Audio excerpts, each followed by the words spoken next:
Good evening, everyone. Good evening. Welcome, welcome, welcome, welcome to another episode of Living the Liberated Life with Dr. KJ.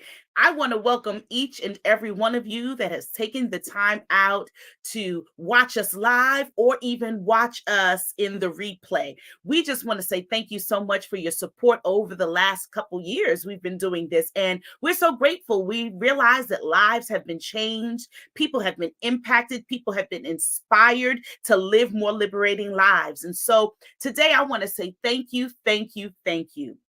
Now, I do not want to belabor the hour because I realize we have this wonderful series entitled Life Altering Experiences.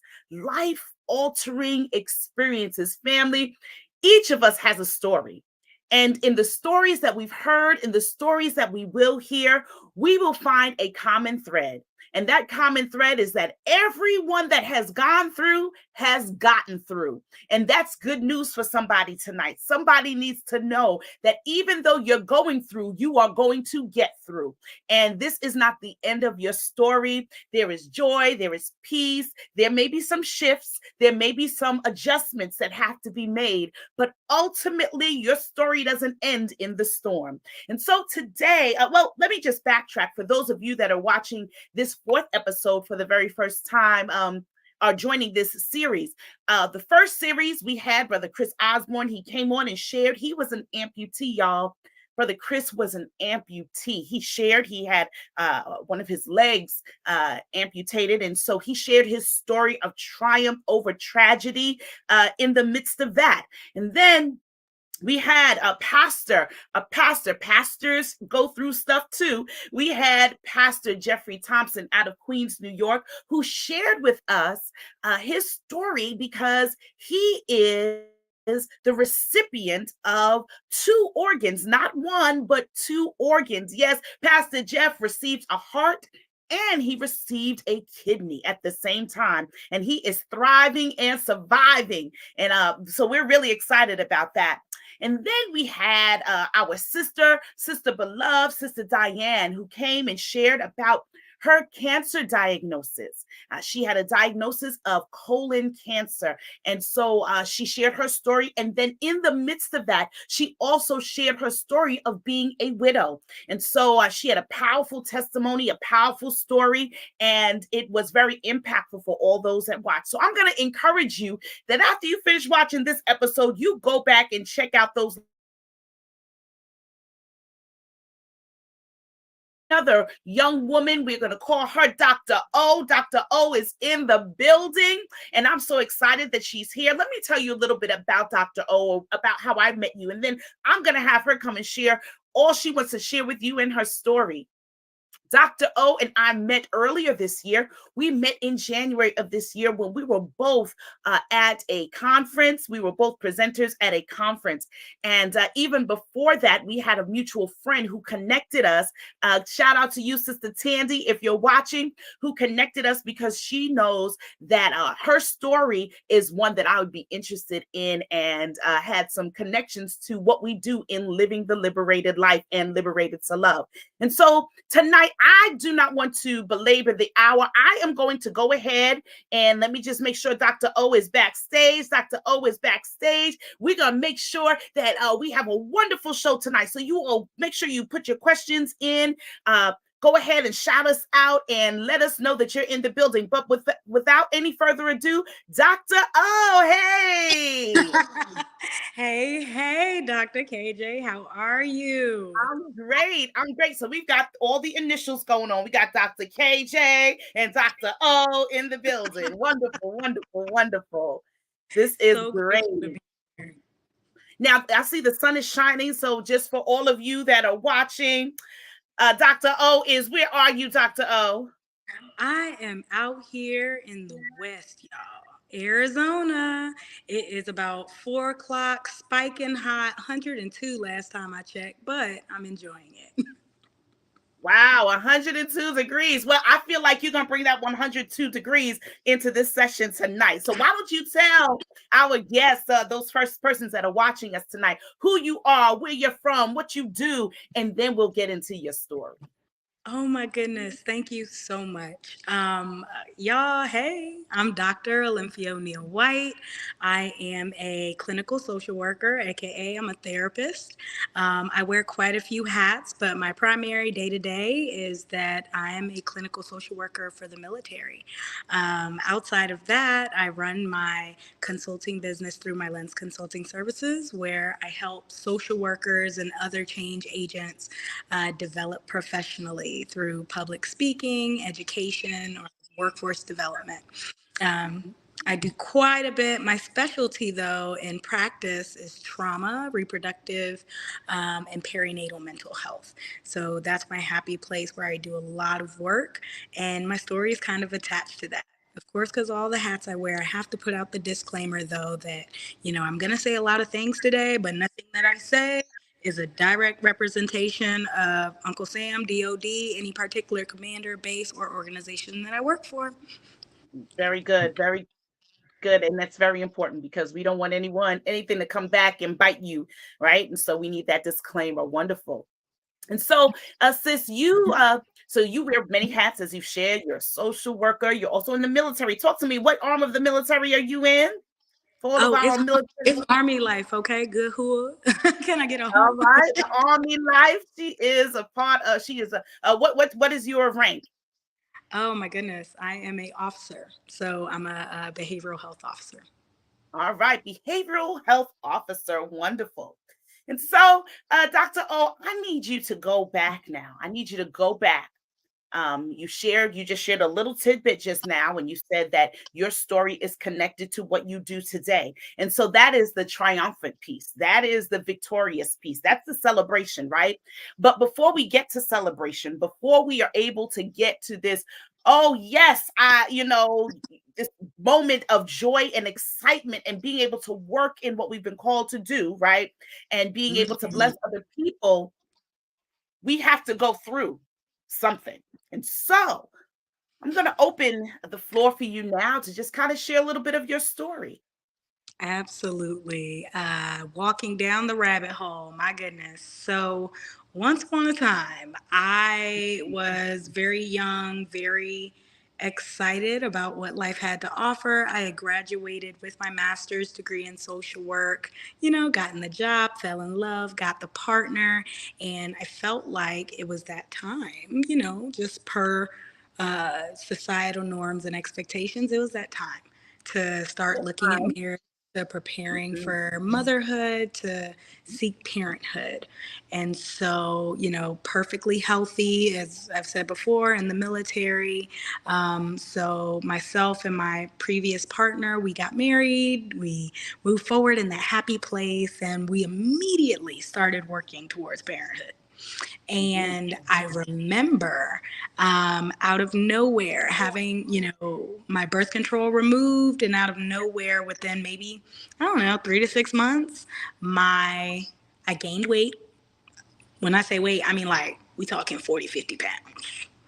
Oh wow. I went And wait. from You said your birth control removed. So you weren't doing oral contraception. You were using the ring or something of that I nature. I had Nexplanon. I Nexplanon was my choice birth control.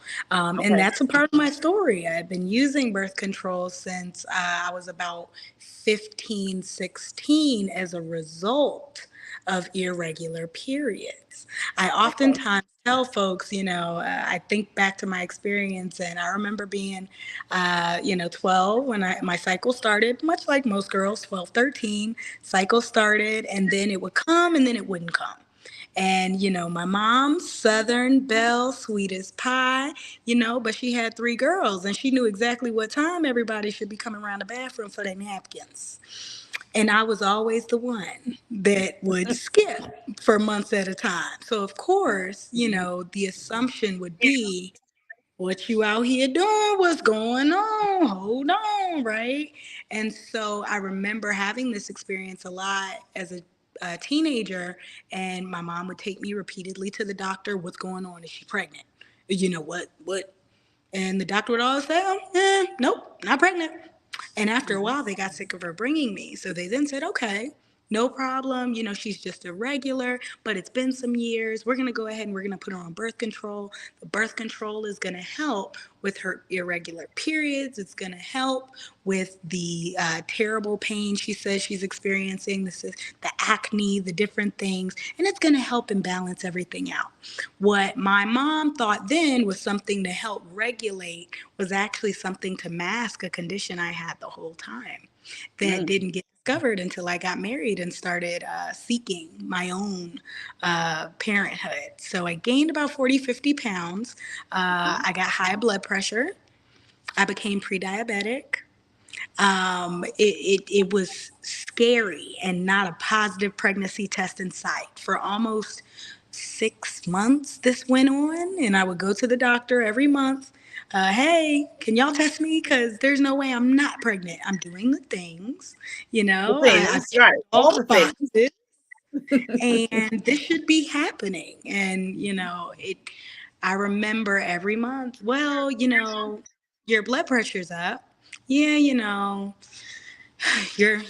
skin looks terrible. Yeah, I know you're having these cravings, but it's not pregnancy. You're not pregnant.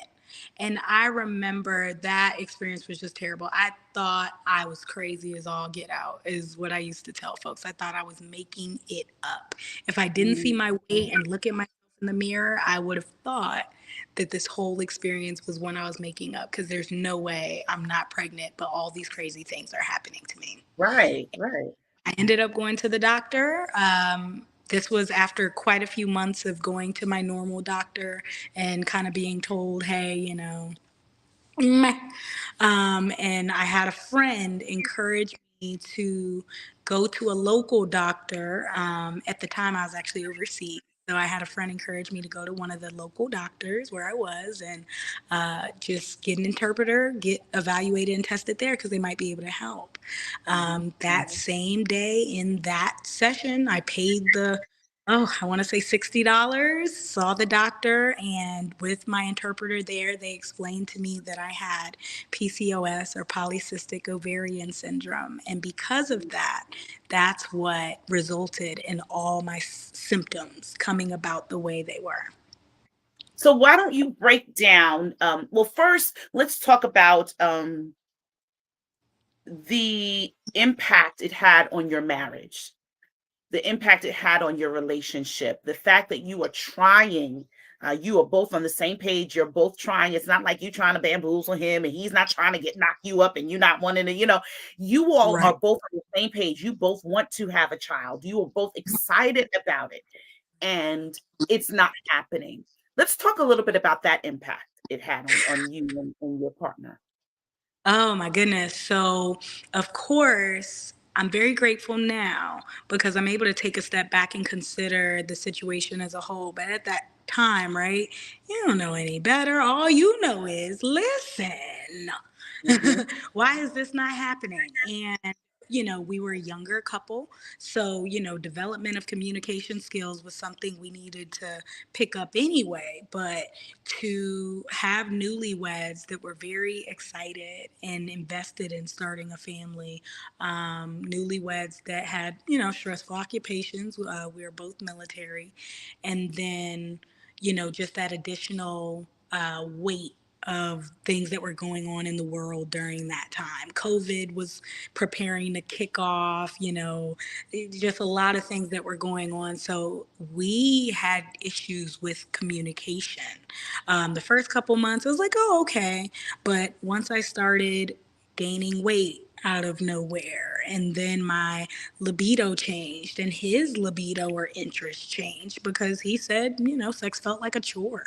So we slowly but surely we started to see a lot of things break down, and our Hmm. communication was one of the biggest things to go. We Hmm. struggled to communicate. I couldn't communicate how I felt foreign in my own body, and he couldn't communicate that, dang, this was not necessarily what I signed up for. This wasn't Right. what you signed up for. Right, right, right. Okay. And so now you get this diagnosis. Tell us, what is a polycystic ovarian syndrome? Yes. PCOS, or polycystic ovarian syndrome, is a condition that happens with women where they have an excess amount of androgens in their body. Androgens are male factor hormones, so things like testosterone. And these excessive male factor hormones wreak havoc in the female body. So, in my particular case, my male factor hormones created an environment where I wasn't ovulating on my own. So, every month I wasn't having a cycle, not because my body just, oh, I had a period, it just didn't actually go all the way through, but because I wasn't releasing an egg every month. So, that's why I wasn't having a cycle. There was nothing for the body to secrete. Mm. So for women with PCOS, the androgens can play a different role, but it's a condition that can really impact overall health and wellness. A lot of people think it's limited to fertility, not realizing those excess male hormones create things like an ease to develop muscle mass and density. Um, Difficulty with weight gain specific to the midsection, insulin resistance, which So let's usually, talk about that. These are the signs, or these are the effects that if if someone is watching today and they say, "Hey, I noticed that I bulk up real quick and easy when I go and lift weights." That's a possible sign. Yes. yeah. So Okay. women with PCOS, because of those excess male hormones, it's a little easier to bulk up or tone. It's a little harder to lose weight. You see a lot of hair loss where you should have hair, right? And hair Mm. thickness where you may not have as much, like your chest or facial hair. Um, you have a lot of excess weight in the gut and difficulty losing that weight. And so oftentimes, and you also have Seems like sensitivities to certain foods. say that again. I think a little something happened with the sound for you. So say that again, Oh, that last part. I'm Mhm. sorry. Yes. So you have excess weight gain in the gut with Mhm. difficulty losing the weight because sometimes the weight comes as a byproduct of stress or as inflammation from chronic stress or eating foods that just don't go well with the PCOS body. I jokingly call us sisters, like not sisters with an S, but cis, polycis, Mhm. haha. Yes. But Uh-huh. sisters have a difficulty with certain foods. So things like dairy, gluten, excessive sugar, those can be a problem for women with PCOS because we have a problem Well, let's just be honest. That's a problem. That's a problem for everybody. Let's just be honest. That is a problem for everybody, right? So, sugar yeah, is a problem for all of us, right? So, it okay. is, but with PCOS, the gut tends to inflame. So what ends up happening is you have incidents like myself where I gained all that weight, but because I have the excess weight in my belly and inflammation, my stomach would round and bulge, almost as if I was pregnant. So I appeared as if I was 8 or 9 months pregnant, and I was not.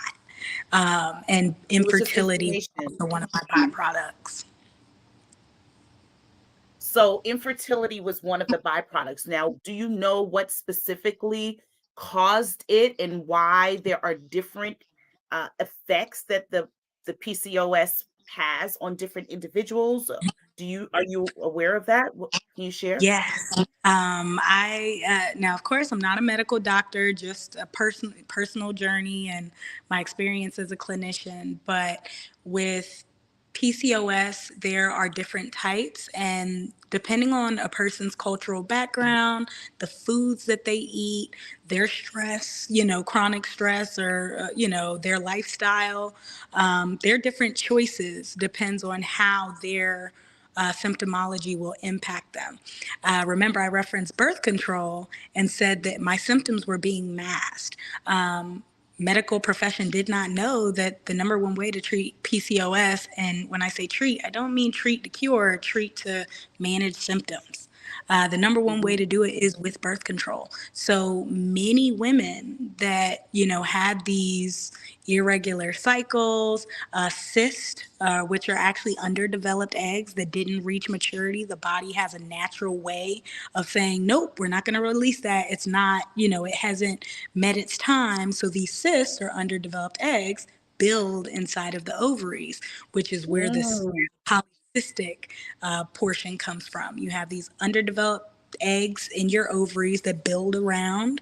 You're not wow. having at all, or maybe you're having frequent heavy cycles, or it may be also that hair growth, terrible skin, different things like that. So it impacts depending on what your lifestyle is. So because I was military and I was working out all the time and I was on birth control, my symptoms were very well managed. The only time it would step outside of itself was when I would eat foods that inflame my system. But because I'm a Southern girl who ain't know no better, I was always eating foods that inflame my system. So I have pictures of myself Wow. where, And so, so, I'm so, over. so you're eating ice cream. You're eating peach cobbler with vanilla ice cream a la mode. Listen, eating the pizza, the chicken and shrimp Alfredo, because eating the all the things that my gut cannot naturally take because of and then I have an adverse effect because of my condition. So I have pictures where I was 30 pounds lighter than I am now, and my gut was inflamed and rounded as if I was pregnant. Mm, And I just wow. thought that was natural bloating. I didn't know. So wow, so some people would take things like Beano, like I've seen, because they think it's gas or they think it's just they're bloating and oh, it's that time of the month, so I'm bloating, my hormones, da, da, da, da, da. So, but Yes, ma'am. meanwhile, it's a sign Right. that either one, your body is responding to the dairy, to the sugar, to the stress, right? Because it's inflamed, right? That's inflammation that we're dealing with, and or it's inflamed because it is a sign that you have the PCOS. Yes, ma'am. I had no idea. I grew up with the mindset, dad was Caribbean, mom was Southern. So my understanding was you look at a boy the wrong way, you're going to end up getting pregnant. You look at him the wrong. Um, You mhm, you know, so for me, it was very interesting to have that experience because I just couldn't. I was like, I checked all the boxes. I did all the mhm, things. I sing in the church choir. I teach in youth ministry. I am a social worker. I'm married. My husband is a good person. I'm a good person. We waited until the appropriate time. So it was quite literally a struggle for me and my partner when we had that experience and we learned that that was kind of the result and that was what was going on. My doctor at that time, through my interpreter, he let me know. He was like, we can address this. Passively, where we focus on trying to get you maybe ovulating on your own again. I'll tell you, it does take 6 months to a year normally to try to get folks back to that state with their body. Or we can go aggressively and we can look at options like IVF and IUI. You're not ovulating right now. You haven't. Hence the absent periods. What would you like to do? And at the mhm, time, myself and my previous partner made the decision to move forward with IVF. mm, good. That is its own roller coaster. IVF Okay. is absolutely terrible. 10 out of 10 would not recommend. Mm. I would, Interesting. Now of that's course. really interesting. That's really interesting because so often you hear individuals push IVF. So share with me. I mean, everyone, we know with every situation, every option, people don't choose certain options for certain reasons. And so share with us why would you say that you wouldn't recommend it? Now, when I say my 10 out of 10 would not recommend, I think about the state. I'm very big as a clinician. I think about the state of mind that I was Mhm. in at that time. I Mhm. think about the state of my marriage at that time, where we were as newlyweds, COVID and all these different things were going on. And reflecting, I don't think that was the best decision just for state of mind, right? Because in considering that, I think there's a level of stability that I needed personally that I was not at. I Mhm. was very young. I had just gotten married. I had checked all the boxes. In my mind, how is it possible that this is happening to me and this isn't fair and I want a child? And that became my hyper focus, right? In I want a comparison baby. is. So for me, I don't think it was appropriate for me to move forward with at that time.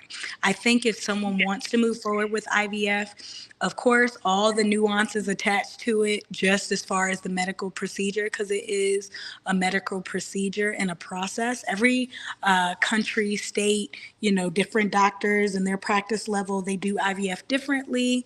And in my case, with my particular condition, I had 2 rounds of IVF. The first egg retrieval, they didn't get any eggs. So they had to double my medications. The second egg retrieval, I was very lucky. So I hyperstemmed, depending on how you want to look at it. I was lucky and I produced 32 eggs. And because of that, they I had to know my retrieve God, them it is because 32. yeah, because my body had not been completing the process in quite some time, years almost, right? Mhm. They even let me know the cycles you're having while you're on birth control may, for you, because of your condition, may not have been real cycles. Your egg reserve is very full. You're more than capable of having a child. It's just getting you pregnant and keeping you pregnant that's going to be the difficulty. So that is so for a person that has PCOS, the challenge is that's the real challenge because there are other conditions, right, that individuals have, um, that will either cause them to never get pregnant, never be able to get pregnant, right? Then you have the ones that will get pregnant, and I think so many of us have heard of individuals that they're pregnant, but they never go beyond a certain number of months, right? Mm-hmm. They miscarry at month 4, month 5, and a lot of times that's why I know, coming from a Caribbean background, I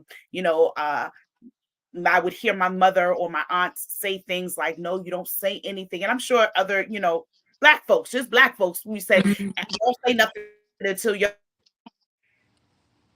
the first trimester is what most people kind of encourage, because Mm-hmm. there has been so many people that have miscarried between month 1 and month 3. And so with this saying it's either or, you could either not get pregnant at all ever, or get pregnant and miscarry every time.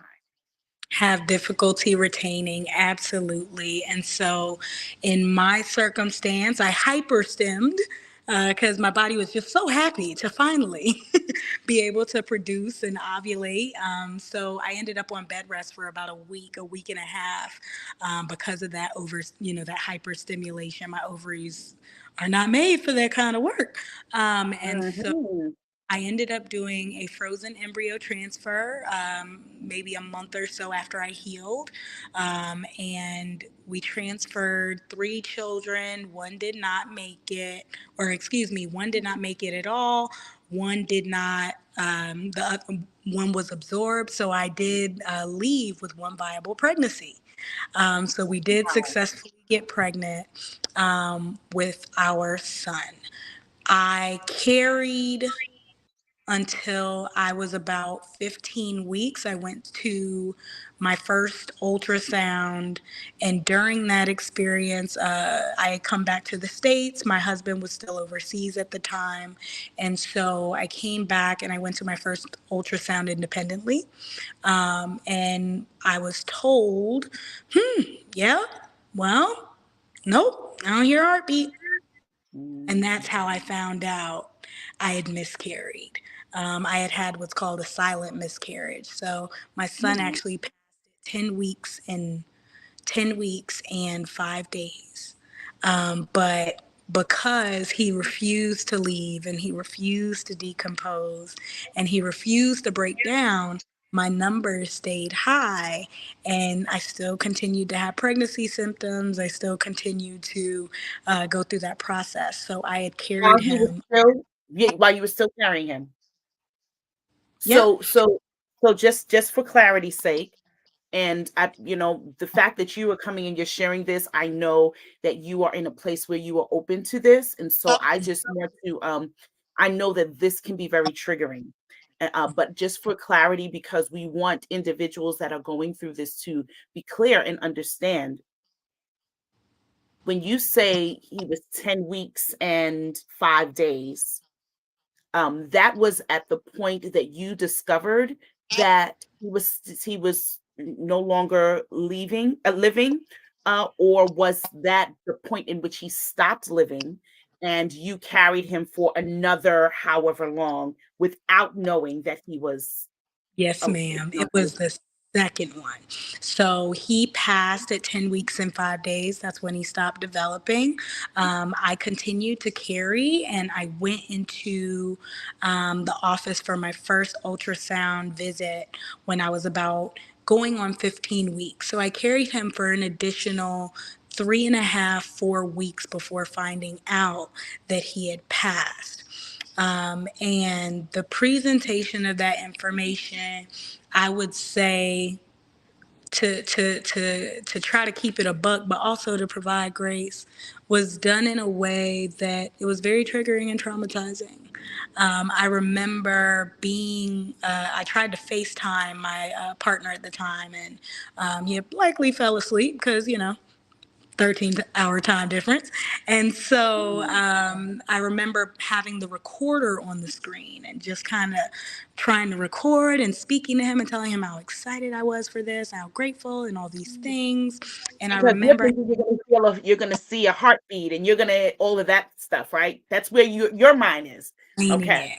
it. Mm-hmm. And then when she said that, I remember immediately putting the camera down, cutting the video off, and then just kind of taking a moment and saying, okay, what'd you say? Almost as if I had to fake the funk and protect my partner from hearing such news because I could take it, but he couldn't. Almost as if, like, okay, let me cut this off, turn this away. What?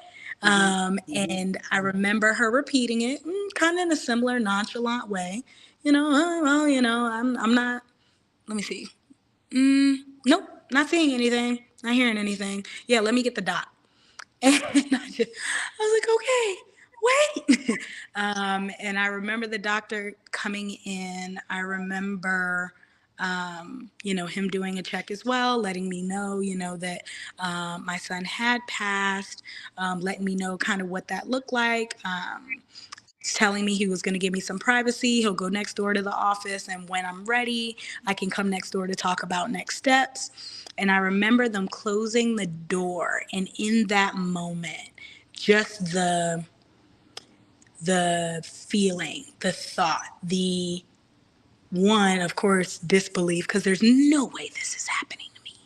And then, not after everything we did, not after the money we put into this, not after the prayer, Right. not after the release of, not after the sacrifices, not after all this isn't happening. And I remember getting dressed and going next door and him providing me, the reality of my circumstance. Hey, I understand, this is a hard decision to make right now, but just because of the time frame that he's been gone, we're concerned about sepsis. So we really need to take action. We are You're not encouraging. you're not experiencing any ill effects, like you're not nauseous or feeling sick, I or mean, you're not. pregnancy. In my mind, the same thing I would normally feel, pregnancy. Interesting. Okay. Yes, ma'am. And, he talked about, okay, well, here are the options. The one that we would recommend just because of the time, we would recommend DNC, which is also known as a medical abortion. Or, you have the ability to take this, we can render medication where you would naturally abort at home. But just because of the time frame, his development, we would really encourage you not to do this. And I remember saying, can I have a week to think about it? And my doctor looked at me like, what? And I said, listen, you don't understand. God did not bring me this far for this to happen like this. I can't take that. I have to call my pastor. I have Mm, to call First Lady. I have to ask for prayer. I have to tell my husband. I have to do these things.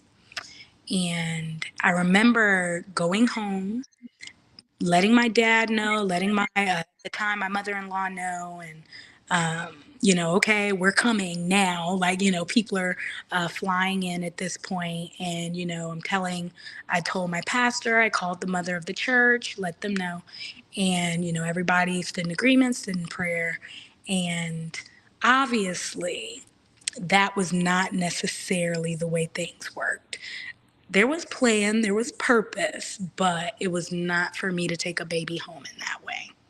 And so, the week passed. Thank God he kept me in health. And mm. so, my son did not start decomposing, thank goodness. Nothing like that happened. I took that week, I went back. He was still there, measuring the same amount, still no heartbeat, still not decomposing, still not breaking down. And the doc was like, okay, listen, I hear you. I'm sorry, but now we're concerned actively about your health. What are we doing? And I said, okay, Right. well, all right, I guess I'll do the medical joint. And I So remember that's the going. DNC. So I had a medical abortion, and people talk a lot about it, about the experience. There's a lot of stigma and stereotypes and things attached to it. But what I was forced to realize in that moment was that there are many people that may have abortions and they didn't want to. In my case, very specifically, I would have waited however long I had to see a miracle happen. I would have waited however long I had to see that result change. But in my circumstance, that wasn't the case. And had I continued to wait, I would have been putting myself in a very serious medical state of emergency, right? Yeah. I remember Yeah. one of my elders finally said, faith without works is dead. In this moment, it's okay for you to have faith, but I also need you to have faith and do the work. He's giving you this instruction twice. He didn't send doctors here because they don't know what they're talking about. And that was one of the tougher things I needed to hear to say, okay, it's time for me to make this decision. So I did have a Mm. medical abortion. Um, I remember waking up, coming to, and really just kind of being in a lull, taken home on leave. I had my social support, so my father and my in-law, they were there, kind of taking care, providing support, and I remember just feeling down. And it wasn't like, I mean, yeah, I was grieving, but it was different. It just felt different. I was down. And I remember going back to that same office and them, reevaluating my interest in continued IVF treatments or fertility treatments. But they didn't evaluate me for postpartum depression or safety because, in their mind, I wasn't a mom. I had a miscarriage, just like a lot of people do. But in this situation, they were wrong.com because I ended up having baby blues, which turned into full out postpartum depression with suicidal thoughts because I wasn't being evaluated or anything like that. And so, Mm. as a clinician, thankfully, I had the wherewithal to know that something wasn't right. But what But about the one who doesn't, right? there But what goes about the the answer. sister who, right? And so we have these women, we have, and oftentimes, and I don't want to Not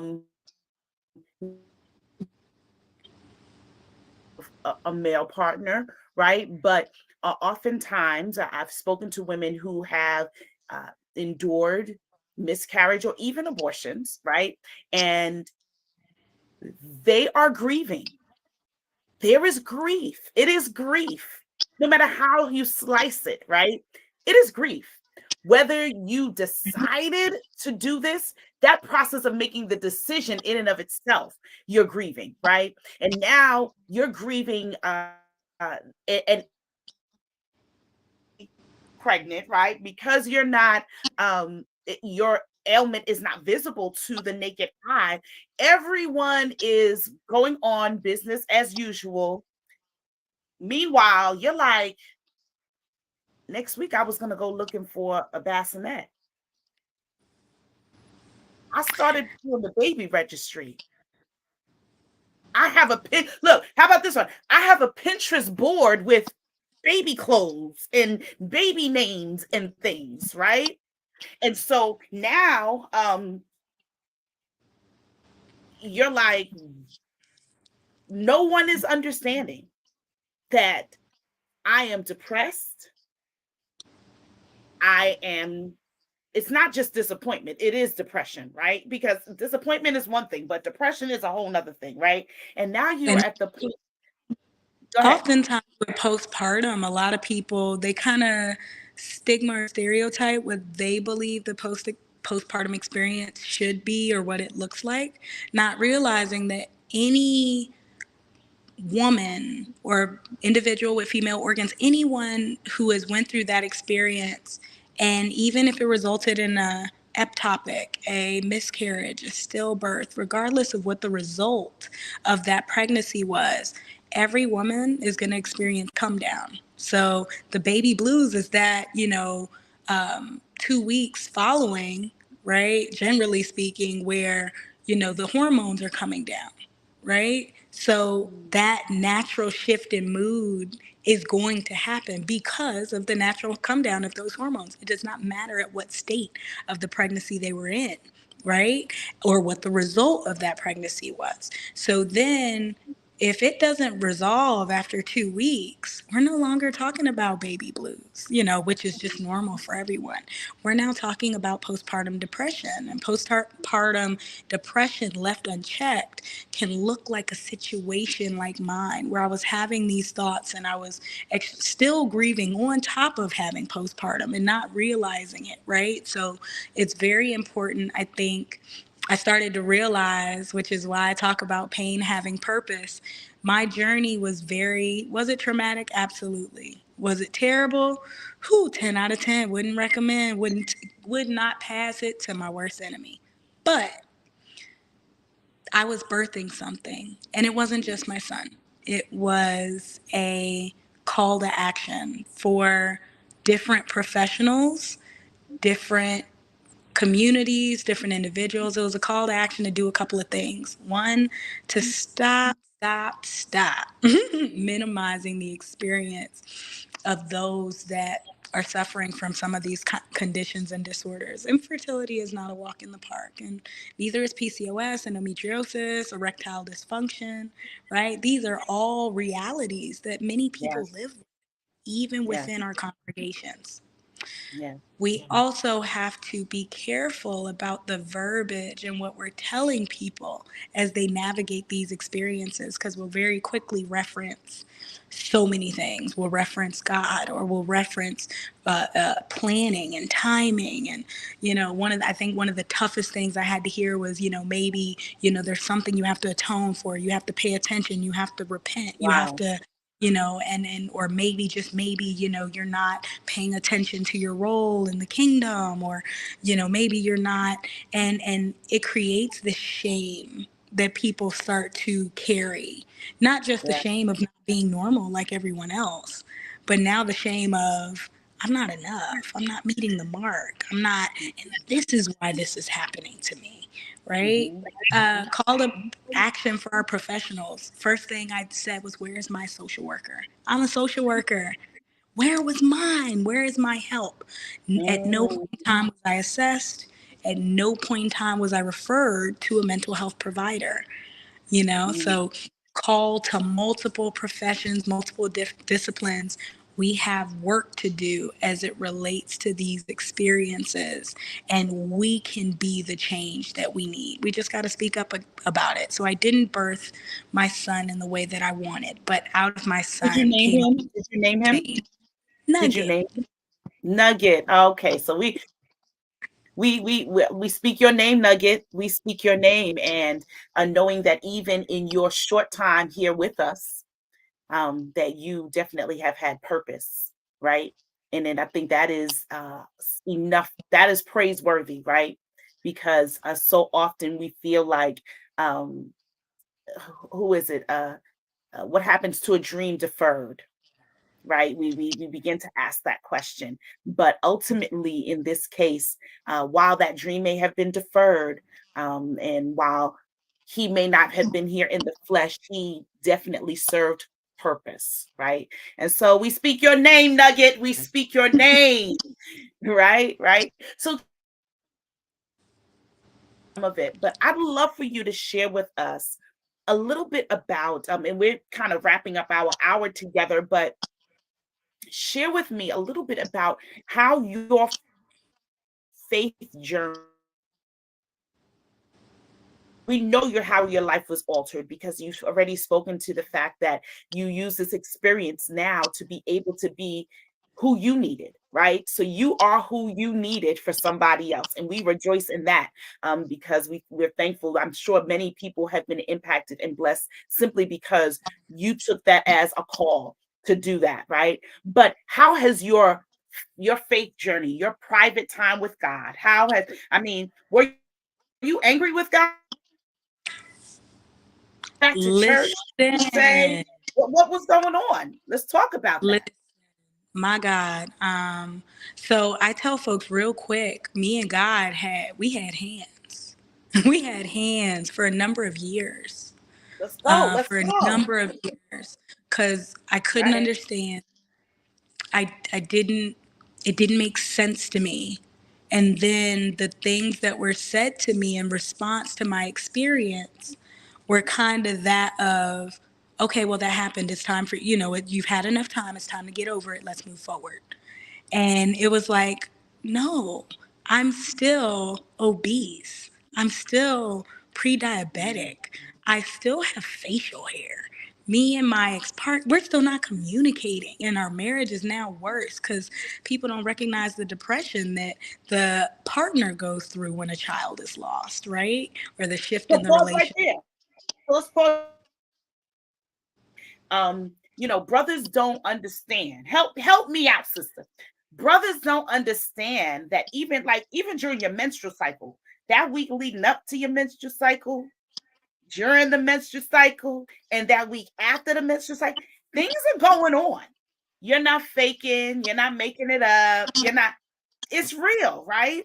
And so those same hormones are the hormones that you were just talking about that can allow you to experience the depression, the highs, the lows, the emotional Mhm. ebbs and flows. Yeah. And so go ahead, you were It sharing was about your partner. heavy. It was Mm-hmm. heavy, and he was having trouble processing the loss as well.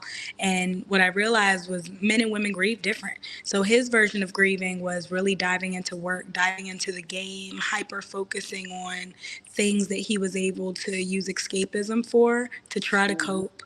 And Mm-hmm. mine was, I can't forget about you. I can't. I remember even going so far at one time to turn his bedroom, which we did have decorated and have things put in and have things all together. I turned his bedroom into my office.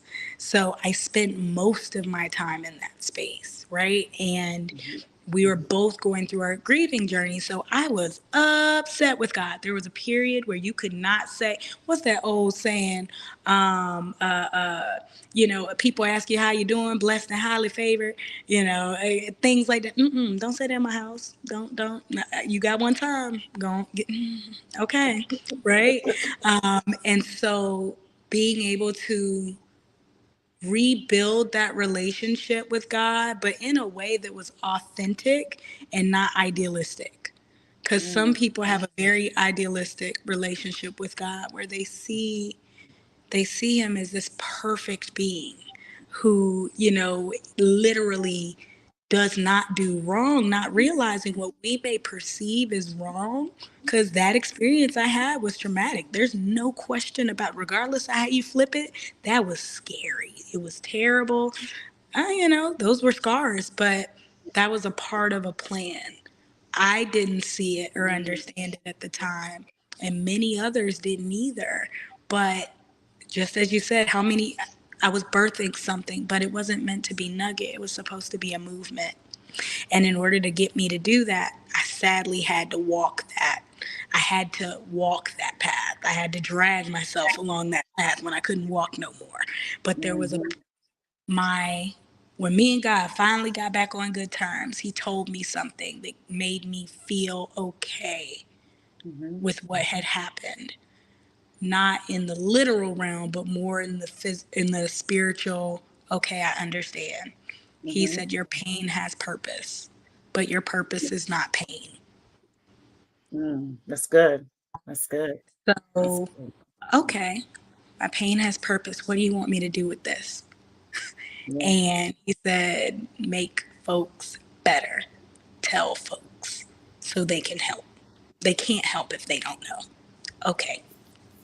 So if you were to tell, if there's a sister that's watching this now, or even will be watching this in the future, if you were to tell her three, let's just say three things, um, to impact her life, because she is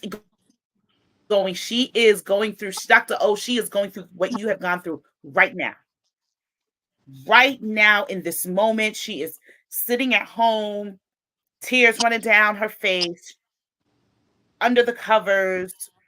Her partner doesn't understand how she's feeling, and I'm not talking about the IVF portion, or the actually finding out the status of your child's life, but the post after.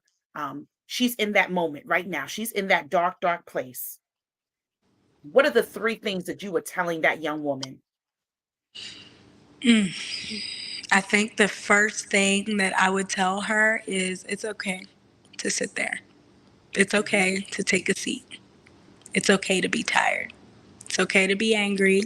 And contrary to popular belief, God has the capacity to manage your emotions.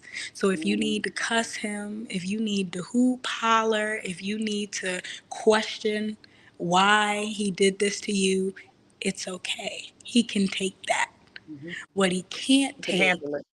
is you attempting to pretend you're okay to appease others because he knows you're I was not about to okay. ring the And bell. you know you're not okay. Let's stop pretending. Let's stop pretending that we Right? okay. And a lot of times we pretend we're okay, right? We pretend we're okay not because of us, but because of other people. Because we don't believe that other people are able to handle our truth, our pain, our grief, our anger, any of those emotions. We believe that people are not able to handle it. And so we say, I'm not going to be authentically myself. I'm not going to be real with you because I know that you can't handle it. But what you just said, your number one point was, give it to God. He can handle it. So if you're angry, if you're bitter, if you're sick, if you're tired, any of it, he can handle it. That's good. That's good. Yeah, it's okay to sit there. Like, it's okay to yell. It's okay to curse. It's okay to, I remember those moments and I damned God for a while. I did. And I had to. Because low key, sometimes you break something in order to reestablish it anew. So the second thing I would say is don't be afraid to re-lean and redevelop that trust and love and dependence.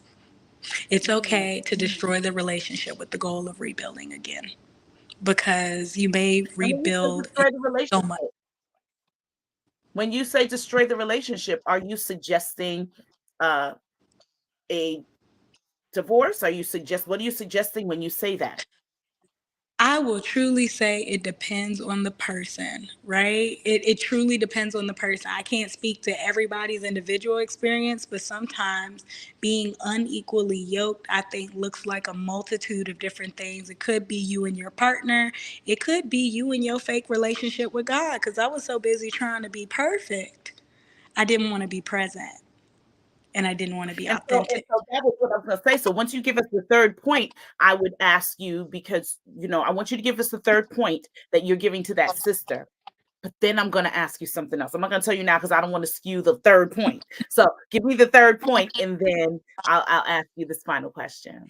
The third one is you got to get up to pursue peace, sis. You can't exist like this. You can't stay here forever. You can sit, you can mope, you can yell, you can curse, you can memorialize, because you should take that time to grieve and grieve healthily. And grief is not, a 3, 6, 2 day, whatever process. So your grief may look like a couple days. My grief looked like a couple years. It depends on the person. But once it's time to make a move, you will know, and you can't sit there. You have to get up and pursue your peace. So if that means going to therapy, go talk to somebody. If that means being more intentional with your health, right? Taking health into your own hands, changing the way you eat or the way you work out or the way you experience this life. Because sometimes a diet ain't going to do it, a lifestyle change might do it. Sorry, sis, drinking may not be for you. Smoking may not be for you. Folks that may not align with this new path that you're being placed on may not be for you. Sometimes, in order to grow, we have to change not only ourselves, but the environment that we operate in. Sis, pursue your peace. That's number 3. Pursue That's good. your Pursue your peace. Now, what are you telling the spouse, the partner, the boo? What are you telling him then? Oh my goodness. I would definitely say I would encourage conversation and communication. That was one of the things that myself and my previous partner, we lacked a lot during this journey, this experience. It's okay to say where you are. It's okay for you to guys to be in different healing journeys or different paths for your grief. It's okay. Don't attempt to point the finger at each other, you know, and be honest about what you both need to heal, Mhm, right? mhm, Individually and with each other. And if stuff starts hitting the fan, get external help. At the end of the day, we're not perfect people. So it's really hard to fake the funk, and you're faking the funk on behalf of others. Don't make that mistake, because your mental mhm, health mhm. nor the relationships you have with others are going to be able to hold that mirage for long. That's cool. That's cool. My sister, this has been powerful. I do have two other questions for you.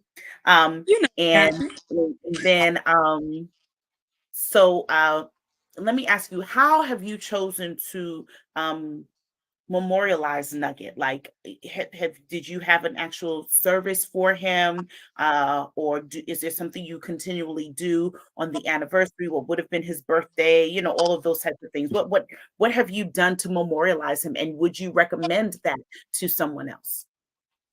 To memorialize Nugget personally, I am very big on canvas work. As you see, I do prefer ink and tattoos. So I actually do have a tattoo for, my son. It always in my heart, and the year. So that is here for me. So it's something I kind of keep with me always. I do still have his ultrasound. I do not hide it at all. It's displayed very publicly, just like any of my other family photos. Mhm, It took some time, but people come over, they'll ask me. I have no problem sharing my story, because there's power in authenticity. You never know who had a similar experience or walked it. So, that's my son. I got the best babysitter popping right now, and so see him again. And since I started doing a lot of education and advocacy work and helping folks that experience reproductive health care challenge or perinatal mental health. Um, I've had many organizations and individuals that are just amazing that would, reach out to me and say, "Hey, is it okay if we put the most beautiful one that happened this year?" Lady reached out to me 3 months after I did a presentation. "I couldn't get your son off my mind. We decided to host an event here in our city. We're doing a run, and the banner is going to have, all of our, children's names on it. Is it okay if we put your son's name on it?" Mm, And so he's been brought about in different ways like that. So he's memorialized often, and I'm very grateful. I did nice, not nice. have a ceremony, though I did want to at one point. And I would tell Mhm. clients to do what they think is best for them. So if a ceremony is best, I had patients say they wanted to do a Viking send off, like they wanted it to be a whole thing. And, they were very different couple, and that's what they wanted. So they did it, and Right, it brought. So I right, encourage people to do what is right. Which needed. goes back to pursuing your peace, right? Which goes back to that. Yep. Wonderful, wonderful, wonderful. And so I'm going to tell you the last question. And I'm just going to share a few things with those that are watching, with our guests, and then I'm going to come back to you with your final thoughts on this. And so I end every show asking my guests to share their last liberating thought. And so I'm going to give you a few moments just to think about that. But meanwhile, I just want to thank each of you that have joined us today. Keep in mind that each of these stories are their authentic stories. Those individuals that have come to share their stories with us are sharing them because they know that indeed, as our guest today has shared, there's purpose in their pain, that even though they go through trials, they are triumphant at the end of the day. And they don't go through just to go through, they go through to get through. And so we're grateful, grateful, grateful for what God has done, is doing, and will do in the Liberated Life with Dr. KJ.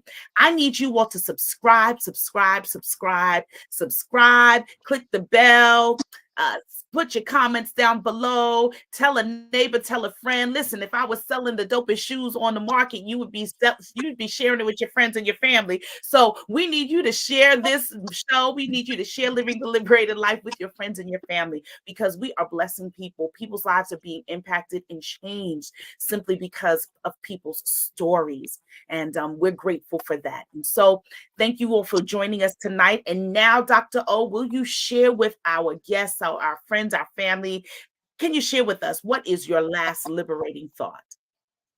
I think in this moment, my liberating thought is sometimes when you endure, you emerge. And so trust the process. It's okay. Keep walking. There is purpose in your pain. That is so wonderful. And we're so grateful to you for your story. We thank God for your previous partner and the role he played. We're grateful that you have allowed yourself to surrender to your call and to your purpose. And we are all the better for it. So thank you so much. You're going to stay on for a few moments, but we're going to say thank you to you, and you for joining us tonight. We look forward to seeing you on the next episode of Living the Liberated Life with Dr. KJ. And as I always say, live liberated. Good night.